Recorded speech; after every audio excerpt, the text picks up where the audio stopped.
Hello ඉත්තෑවනි ලකුණු 106ට wicket 8ක් ගිහින් තියෙද්දී මාලිංග ඇවිත් ගහපු මේ ඉනිම මොතකද ඔයාලට? ප්‍රබල ඕස්ට්‍රේලියාව එක්ක තිබ්බ එක් දින තරගයකදී තමයි මේ සිදුවීම සිද්ධ වෙන්නේ.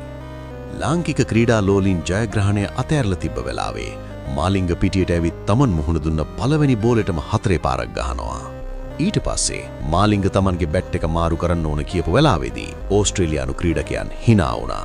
හැබැයි ඊට පස්සේ ඕස්ට්‍රේලියාවට අඩන්න තමයි උනේ.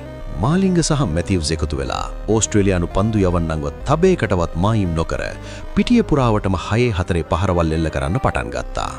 මේ දෙන්නම තමන්ගේ අර්ධශතක සම්පූර්ණ කළා විතරක් නෙවෙයි 9 වෙනි කඩුල්ලට රෙකෝඩ් බ්‍රේකින් පාර්ට්නර්ෂිප් එකක් ගොඩනගන්නත් සමත් වුණා.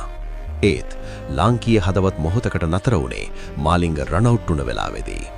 ජයග්‍රහණයට තව තියෙන්නේ 1 ලකුණයි. ලංකාවට ඉතිරි වෙලා තියෙන්නේ තව 1 විකට් එකයි. හැබැයි මුරලි ඇවිත් මගේ මතේ එක පුරුවන් කියලා ඒ ලකුණ ලේසියෙන්ම ගහලා ලංකාව දිනවුවා.